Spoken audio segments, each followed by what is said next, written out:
Hey there guys, we're taking a look at Wo Long Fallen Dynasty running on the AMD Ryzen 5 5500U. Now this game has been out for a while. It actually launched day one on Game Pass, but when I first played it, it actually had pretty noticeable performance issues, and I was hoping that we would eventually get a patch from AMD that would make this a bit more of a playable experience. Unfortunately, that never really came, at least for this hardware. We're currently running the game right now at 720p. You're probably going to see that it is ultra pixelated right now, and it really just has to do with the fact that for some reason the way that 720p worked on this, it was just making the output look horrendous over my capture card. Now on my monitor itself, it definitely looked blurry, but it didn't look as artifacted as it was just coming through on the capture card. So I'm not 100% sure what was causing that on here, but in general the game itself actually just does not perform well on here. It is another Koei Tecmo game. They really just do not seem to be capable of making PC ports that are functional, at least on a wide variety of hardware. You can brute force your way through this by just having really powerful hardware. The game itself has a 60 FPS cap, though I switched it to 30 here just to try to get as close to that as possible. But even after just going through and trying to mess with settings and everything to try to get this to be as playable of an experience as possible, it is just really rough to play. If you look at those frame time charts, they are absolutely brutal. Pretty much anytime any movement happens on the screen, you see noticeable major fluctuations. It feels abysmal to play this. And we are running this at 720p. We are at the lowest in-game graphics settings with a 30 FPS cap, and it's still an absolute disaster. And we're running this chip at 30 watts, more wattage than really most people are really going to be able to pump through their hardware. If you look at the temperatures that I'm at, we're reaching some pretty high temperatures, and this isn't even with the CPU doing much of anything. So this is already just really pumping this harder than most people with this chip are really going to be able to do. This is the best possible case scenario, and we're still getting this abysmal level of performance. It's unfortunate to see, but it always seems like these Koei Tecmo games just are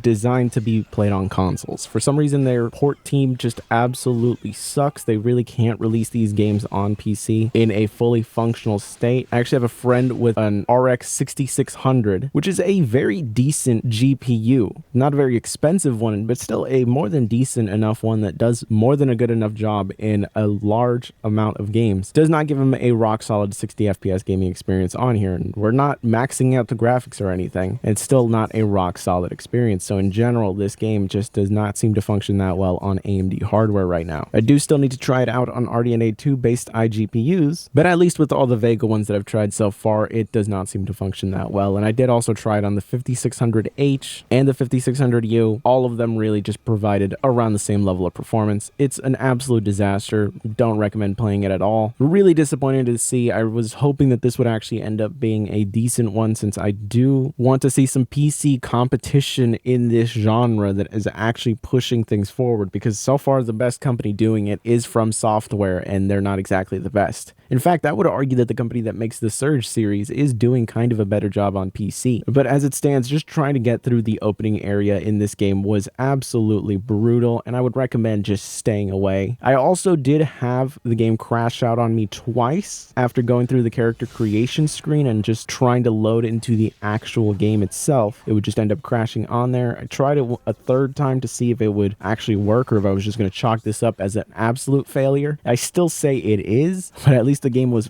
finally able to run after the third time. And it has not crashed on me since while trying to load back into the game, but I haven't tried to start a new campaign or anything, so I don't know if that's what's going to end up causing crashes or anything like that. But at least once I got into the game itself, I was actually able to play it and load back in consistently. But again, everything that I messed with was just not enough. So if you're on any configuration with this chip, no matter if it's 8 gigabytes, 16 gigabytes, if you're running this at 15 watts or 30 watts, you're not getting a good experience out of this. So this is an absolute skip for this hardware. But anyways, I will catch you guys in the next one.